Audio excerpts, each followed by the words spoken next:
Birena numidang wa yauраklabada nungsitna liri silakpada nauna songkhalakpa hanausing adu lengling chatpagumna uraklaba numit taramdaigi sana manba masekna utol watol punamak ilang langlaba matam masida magi angang oiningegi lairik orai pham singyagi lamdam adu yenge haiduna maikai amoromda panglakle matam kuinagi tungda haibong singda sanaramba sasina mabu khangankiba laigi uri marakta uri rei Madhabi leiramba asi khibik ningsingoduna mapukningda thoidokna wakre matam kuinagi mamangda thokraba thabak amuktang yauraba thapna lehuraba lamdam tamna lehuraba amuktang karuraba singi singdol asikpada amuktang unakraba marup asi khibik ningsingobada pukningda awaba nungsibaga yanaba wakhal poi adugumba wakhal adu laktuna birengi mapukningda thoidokna wakre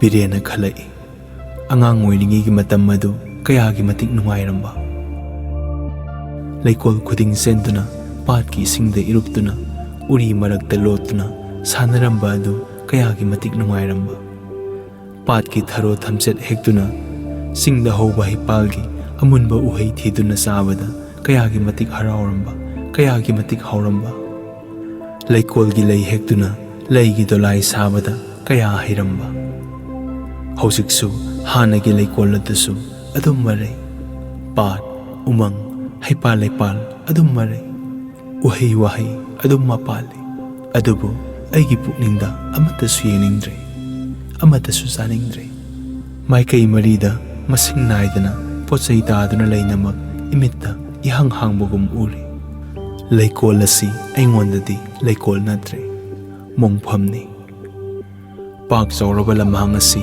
lamhang natre marubomini leinamga loinana sitliba nungsit asi aingba nungsit natre marubomigi asaba nungsit uhai wahai asi saba yaba uhai natre hugi uhaini is karino prakritina aigi yeknabo oikrabra yengu bapotna aingonda waba pire khangle masi panamak yaubanagi zinda yaubana haibasi khudong thiraba matamni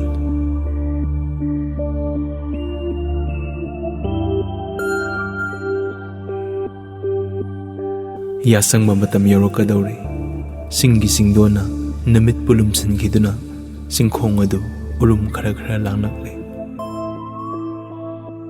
sal sagol hameng na singba yumsana sajik charamba thatokduna mayumnom duma mai olakle maka phanna salamba tharo thambal khara umsenba hurakle singi uhai wahai thiduna saramba usek oya pareng paiba hurakle birena mapukningda mool khaladuna maikai gadomda satkadagi mafam ikhang khangdana rasmandalgi mapal yaurakle amasung satkairambadagi khara umselaklaba thambal chamanipalgi marakta mit uisinduna lai khurumliba uriregi maithong thambal adu urure khalai taibong palasi anouba taibong palamo honglaboire mahausagi rasmandalasi haujikti isingi thambal amasung kangphalgi thambal animakna punna salaboire matam madumaktada ita ibema thambal hektuna sirijuta puja tauge thaurangbada nasamakna thambal loiduna arubi singda taukhraboire ita iraknare kana leibage itagi mathwai kanbiyu itabu lokhatbiyu asi haiduna nupi macha amakhakna pukri mapalda phring jonglari birena thambal natre mi iraknabo oiraboire haiduna pukri mayaida jam launa chongthakre amasung iraknaribi nupi macha adubu pamduna pukhalakle laigi nongdam asi onthokpanida mi atay amana lamdre urirei oiramle tanja aduda laurambi nupi macha adu khanghaudana mangre pukri mapana pukhalaklaba matungda sabi sanawani asi itha thajadana amuk hanna unarabada nungaibaga nungsibaga yanakhiduna ngaihaktang wangang thokpa ngamkhidre mataw adugumna ihan hanbada itha thajadana singyagi leikol amada amuk unaki. Amuksu itha thajadana barunigi singthakta lamai marakta unaki. Biren adu haujikti kuina tuminna leiba ngamlaktre. Urire kansi leikolgi urire aigi pukning leikolgi urire aigi iral punama ngakpiyu nangna aigi damakta khangkhriba awawa punama khaladuna aigi thamoi asi tana thinbagumna wakhre law nangbu pamduna aigi maisak simutlagi asi haiduna urireibu matambakta pamkhatle. Urirei asi haujikti mahosagi ikai thibina laktre. Pidi tarang sinthaladuna hairai. Athauba nahakna hojik phauba ibu kawiramdriba simakna aigi awawa punamak kokre. Mapok asida nupi macha oina pokpagi mahiyale. Hojikti satlo athauba pukning na leitaba nupiga luhongbiruro bor parton gidamakta ngainaramlagani. Ibungoi bema animaki nungayay phanabagi damakta isorgi khuyada pukning haksang amata oina khurumjagi. Hojikti laibak thibi nanaudi brahmacharini oiduna koisa chachagragi. Hayengta luhongadoriba nupagi matambagta phamba itik natte.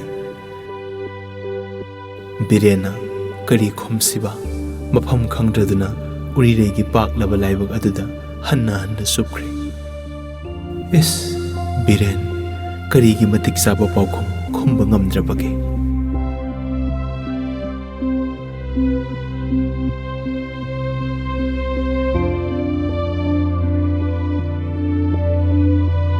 Matam sana Rajan Kapiras ki mayumda barton phanglaba ahal laman kairo lekai gi nupi na ha leimasiza ngamnamak thunglare amasung mi khudimappu magi matik saba sanman tawduna mafam sana phamankhre nupa pala hokre. Asomda Birensu borgi pise setuna jatragi thorang tawkre. Phiruk pubi kabok herok pubi haira puba angangsing khangna sanaba marup mapang borga loinana pakhangsing asi khebikna kansigi lambel adu krak inana jatra tawkre. Matam masida lambigi nongsuk thangba maikaida singyada leiriba umang adudagi khuraba lambi amagi matungina phiruk puba mayam pareng sana mari thorakli.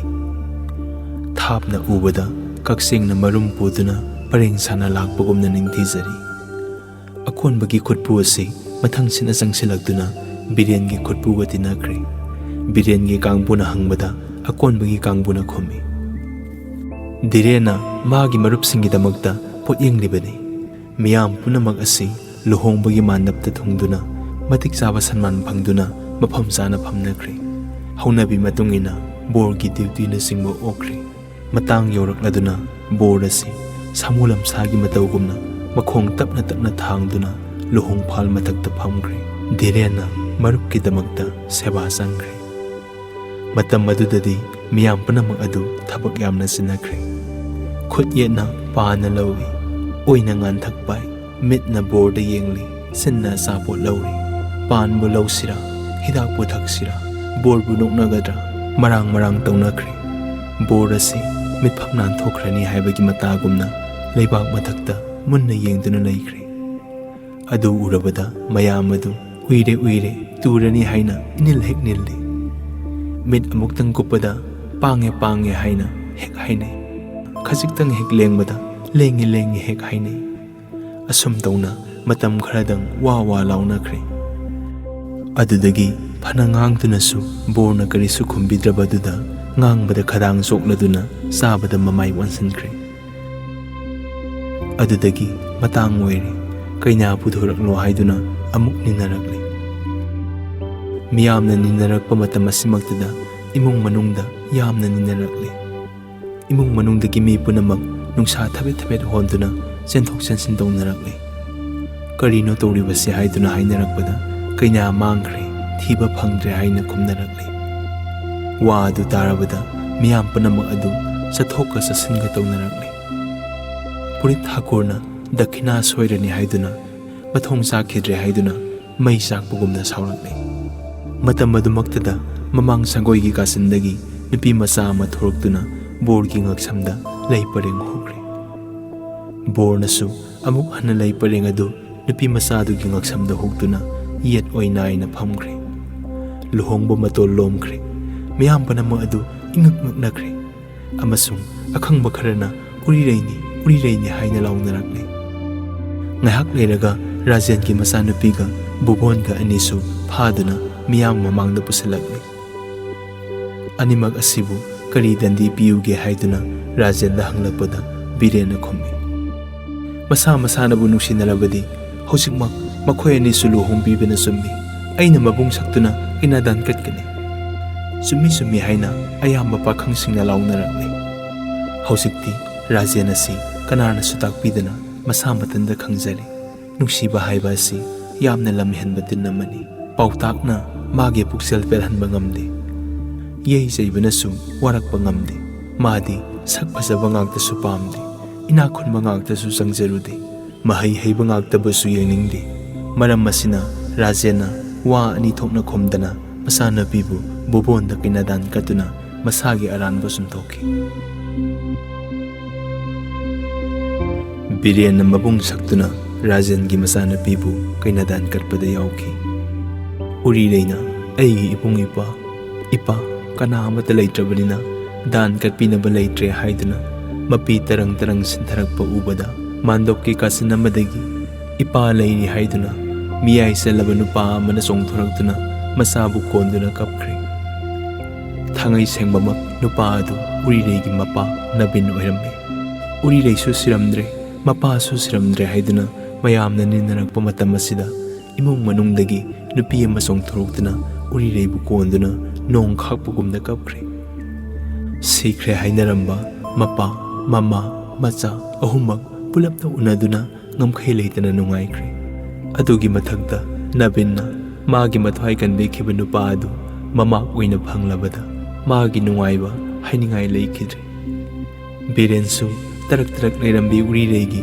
ꯃꯄꯥ ꯃꯃꯥ ꯆꯣꯡꯊꯣꯔꯛꯂꯕꯗ ꯉꯝꯈꯩ ꯂꯩꯇꯅ ꯅꯨꯡꯉꯥꯏꯈ꯭ꯔꯦ꯫ ꯅꯕꯤꯟ, ꯊꯝꯕꯥꯜ, ꯎꯔꯤꯔꯩ ꯃꯈꯣꯏ ꯑꯍꯨꯝ ꯑꯁꯤ ꯀꯔꯝꯅ ꯍꯤꯡꯂꯛꯄ ꯋꯥꯔꯤ ꯁꯥꯗꯨꯅ ꯃꯌꯥꯝꯕꯨ ꯈꯪꯍꯟꯈꯤ꯫ ꯈ꯭ꯋꯥꯏ ꯄꯨꯝꯅꯃꯛꯁꯨ ꯉꯝꯈꯩ ꯂꯩꯇꯅ ꯅꯨꯡꯉꯥꯏꯈ꯭ꯔꯦ ꯑꯃꯁꯨꯡ ꯑꯣꯟꯊꯣꯛꯄ ꯂꯨꯍꯣꯡꯕꯅꯤ ꯍꯥꯏꯅ ꯁꯣꯟꯅꯈ꯭ꯔꯦ꯫ ꯅꯕꯤꯟꯅ ꯕꯨꯕꯣꯟ ꯃꯄꯥꯕꯨ ꯍꯥꯠꯄ ꯃꯍꯥꯛꯃꯛꯅꯤ ꯍꯥꯏꯅ ꯃꯤꯌꯥꯝ ꯃꯃꯥꯡꯗ ꯂꯥꯎꯊꯣꯛꯈꯤ꯫ ꯎꯔꯤꯔꯩꯅ ꯁꯁꯤꯒꯤ ꯀꯔꯤ ꯑꯃꯠꯇ ꯃꯔꯥ ꯂꯩꯇꯦ ꯍꯥꯏꯅ ꯁꯥꯈꯤ ꯄꯤꯔꯕꯗ ꯕꯣꯟꯗꯤ ꯁꯪꯗꯒꯤ ꯁꯁꯤꯕꯨ ꯊꯥꯗꯣꯛꯇꯨꯅ ꯃꯐꯝ ꯑꯗꯨꯗ ꯄꯨꯁꯤꯜꯂꯛꯂꯦ꯫ ꯕꯤꯔꯦꯟꯅ ꯃꯔꯨꯞꯀꯤ ꯑꯋꯥꯃꯟꯒꯤꯗꯃꯛꯇ ꯃꯅꯥ ꯑꯣꯏꯅ ꯑꯩꯒꯤ ꯏꯆꯟꯅꯨꯄꯤ ꯑꯁꯤ ꯀꯠꯂꯕꯅꯤ ꯍꯥꯏꯗꯨꯅ ꯃꯆꯜ ꯏꯕꯦꯝꯃ ꯊꯝꯕꯥꯜ ꯁꯅꯥꯕꯨ ꯁꯁꯤꯗ ꯀꯩꯅꯥꯗꯥꯟ ꯀꯠꯈ꯭ꯔꯦ꯫ ꯁꯁꯤ ꯑꯗꯨ ꯕꯣꯟꯗꯤ ꯁꯪꯗꯒꯤ ꯍꯦꯛ ꯊꯣꯔꯛꯄꯒ ꯁꯅꯥ ꯑꯃ ꯐꯪꯂꯕꯗ ꯈꯣꯏꯔꯨꯝ ꯃꯣꯃꯣꯟ ꯇꯧꯈꯤ ꯑꯃꯁꯨꯡ ꯔꯥꯖꯕꯪꯁ ꯍꯥꯏꯕ ꯑꯁꯤ ꯍꯥꯏꯅꯈ꯭ꯔꯕ ꯋꯥ ꯀꯌꯥ ꯁꯣꯏꯒꯟꯗꯕ ꯑꯣꯏꯔꯦ ꯍꯥꯏꯅ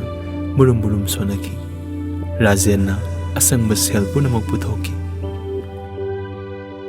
ꯃꯐꯝ ꯑꯃꯠꯇꯗ ꯅꯣꯡꯃꯇꯗ ꯂꯨꯍꯣꯡꯕ ꯑꯍꯨꯝ ꯊꯣꯟꯕ ꯎꯔꯕꯗ ꯈ꯭ꯋꯥꯏ ꯄꯨꯝꯅꯃꯛꯅ ꯆꯞ ꯃꯥꯟꯅꯅ ꯅꯨꯡꯉꯥꯏꯈꯤ ꯑꯃꯁꯨꯡ ꯃꯤ ꯈꯨꯗꯤꯡꯃꯛ ꯂꯨꯍꯣꯡꯕ ꯑꯍꯨꯝꯗꯒꯤ ꯗꯈꯤꯅꯥ ꯑꯍꯨꯝꯂꯛ ꯍꯟꯅ ꯐꯪꯗꯨꯅ ꯌꯥꯝꯅ ꯊꯥꯒꯠꯅꯈꯤ꯫ ꯐꯨꯔꯤꯠ ꯊꯥꯀꯨꯔꯁꯨ ꯗꯈꯤꯅꯥ ꯁꯣꯏꯕꯗꯤ ꯊꯝꯕꯨ ꯊꯝꯈꯣ, ꯍꯦꯟꯅ ꯐꯪꯂꯕꯗ ꯅꯨꯄꯥ ꯑꯩꯅ ꯇꯧꯕ ꯊꯕꯛꯄꯨ ꯁꯣꯏꯕ ꯍꯧꯅꯕ꯭ꯔꯥ ꯍꯥꯏꯅ ꯌꯥꯝꯅ ꯍꯔꯥꯎꯈꯤ꯫ ꯑꯁꯤꯒꯨꯝꯕ ꯑꯉꯛꯄ ꯄꯥꯎ ꯑꯁꯤ ꯇꯥꯔꯕꯗ ꯂꯩꯕꯥꯛꯀꯤ ꯃꯄꯨꯅ ꯅꯕꯤꯟꯒꯤ ꯃꯊ꯭ꯋꯥꯏ ꯀꯟꯕꯤꯈꯤ꯫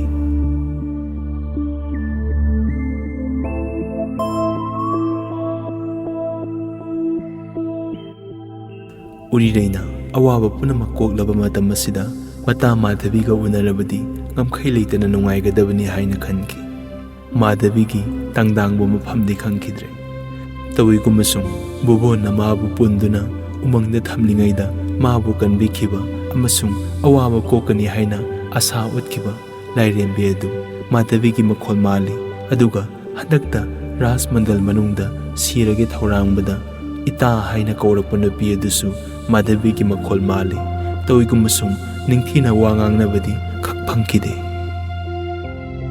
ꯈꯨꯗꯣꯡ ꯊꯤꯔꯕ ꯃꯇꯝꯗ ꯃꯥꯕꯨ ꯀꯟꯕꯤꯈꯤꯕ ꯑꯗꯨꯒ ꯕꯤꯔꯦꯟꯒ ꯊꯨꯡꯅꯍꯟꯈꯤꯕ ꯑꯁꯤ ꯃꯥꯙꯕꯤꯒꯤ ꯊꯧꯖꯥꯜꯅꯤ ꯈꯟꯈꯤ꯫ ꯑꯋꯣꯏꯕꯃꯛꯁꯨ ꯃꯗꯨꯅꯤ꯫ ꯎꯔꯤꯔꯩꯅ ꯃꯥꯙꯕꯤꯒꯤ ꯁꯥꯎꯊꯠꯇꯒ ꯄꯨꯛꯆꯦꯜ ꯆꯥꯎꯕ ꯃꯇꯧ ꯑꯁꯤ ꯈꯜꯂꯨꯔꯒ ꯃꯥꯕꯨ ꯃꯤꯅꯤ ꯍꯥꯏꯅ ꯊꯥꯖꯈꯤꯗ꯭ꯔꯦ꯫ amasung haibok lairembimak oira male haina thajaki. Asigumba mi asi puksel piklaba amasung launam chauraba samajki marakta amuk hana uba phangani haina thajaki. Awoiba maksu ukhidre.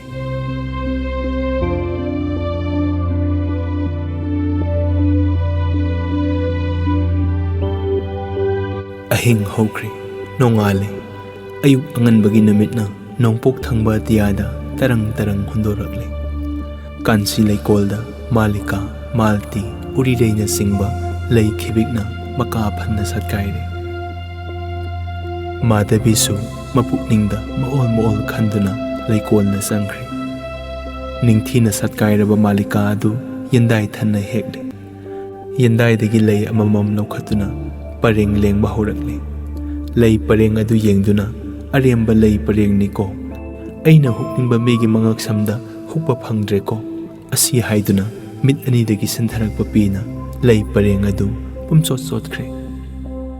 Matam adu maktada dhiren su ayuk anganbagi koithorakpada kansi laikongi ningthijaba yenge haiduna mafam aduda changsilakle.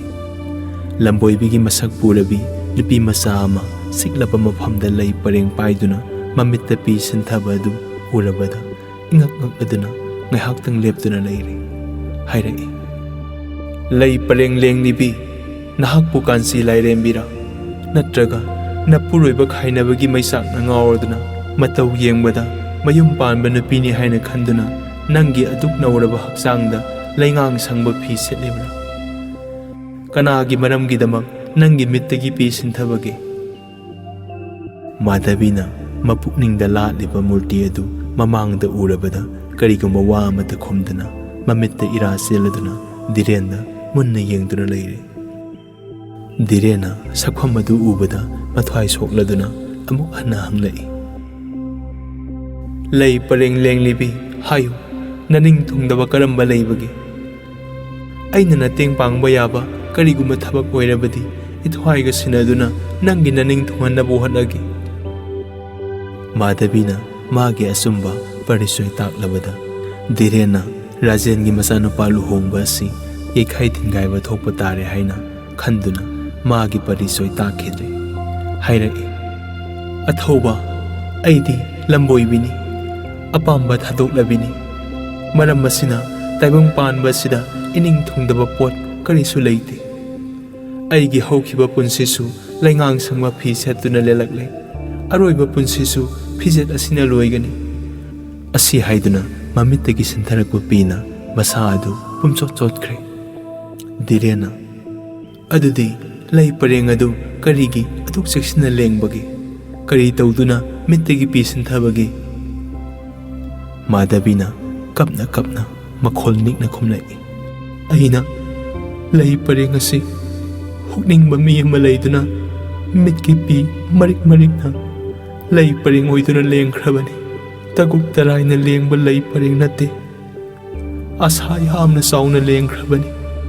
Aigi punsigi aroiba parengni. Taibang panba sidadi lay pareng asi hukpa yaba mafam thoktre. Handakki mapokidi ining thungna pareng asi huknaba matam phangdre. Tatna thanaba leitaba mafam aduda pukning tapna huklurage. Asi haiduna phejina mamai khomjinduna hikna kablakle. Ngaihak leiraga wa maset oina amuk hairai. Athoba nanga ngasi unaba yamna phare. Ngasi aigi aroiba numit aroiba pungja aroiba mikupni. Kanagumba matang unarabadi matam kuinagi wa matang ningsinglamge haiduna ngairibani. Haige haina matam masuk kuiba ngamnaktre. Pukningi wa si phongdoktrabadi matam kuina laman tondra leiba tare. Kanagumba mi amana arepa wa tungda khanganjage haiduna wasakhibi kanagumbi amabu thiraknabadi asum haina tambiyu. Arepa wa khanghangadaba matam handaki mapokidi natre. Tatna thanaba leitaba mafam aduda pukning tapna khanganjage. Wahi kaya marum masi hairuraga lay pareng adu magi thamoida ꯁꯦꯠꯅ ꯀꯣꯟꯁꯤꯟꯈ꯭ꯔꯦ꯫ ꯙꯤꯔꯦꯟꯒꯤ ꯄꯥꯛꯂꯕ ꯂꯥꯏꯕꯛ ꯑꯗꯨ ꯑꯃꯨꯛꯇꯪ ꯁꯤꯡꯅ ꯌꯦꯡꯂꯝꯂꯒ ꯃꯃꯥꯏ ꯑꯋꯥꯡ ꯄꯥꯡꯗꯨꯅ ꯊꯨꯅ ꯌꯥꯡꯅ ꯆꯠꯈ꯭ꯔꯦ꯫ ꯅꯨꯃꯤꯠ ꯑꯗꯨꯗꯒꯤ ꯍꯧꯗꯨꯅ ꯃꯥꯙꯕꯤꯕꯨ ꯇꯥꯏꯕꯪꯄꯥꯜ ꯑꯁꯤꯗ ꯀꯅꯥꯅꯁꯨ ꯎꯈꯤꯗ꯭ꯔꯦ꯫ ꯃꯇꯨꯡꯗ ꯙꯤꯔꯦꯟꯅ ꯃꯥꯙꯕꯤꯅꯤ ꯍꯥꯏꯕ ꯈꯪꯂꯛꯇꯨꯅ ꯌꯥꯝꯅ ꯋꯥꯅ ꯈꯣꯡꯒꯨꯜ ꯂꯤꯈꯤ꯫ ꯇꯧꯏꯒꯨꯝꯕꯁꯨꯡ ꯃꯐꯝ ꯀꯗꯥꯏꯗꯁꯨ ꯎꯕ ꯐꯪꯈꯤꯗ꯭ꯔꯦ꯫ ꯆꯟꯗꯣꯟ ꯄꯥꯝꯕꯤ ꯀꯌꯥꯅ ꯁꯤꯡꯃꯥꯟ ꯅꯥꯔꯛ ꯁꯤꯡꯂꯛꯇ ꯃꯥꯡꯕꯒꯨꯝ ꯑꯔꯦꯝꯕ ꯎꯀꯪ ꯑꯣꯏꯅ ꯊꯥꯈ꯭ꯔꯤꯕ ꯂꯩꯔꯥꯡꯗꯨ ꯆꯦꯛꯁꯤꯟꯅ ꯀꯪꯈ꯭ꯔꯒꯅꯤꯗ ꯑꯔꯦꯝꯕꯗ꯫ ꯄꯨꯛꯅꯤꯡ ꯍꯛꯆꯥꯡꯒ ꯂꯣꯏꯅꯅ ꯈꯪꯍꯧꯔꯔꯣꯏꯅꯦ ꯀꯅꯥ ꯑꯃꯇ꯫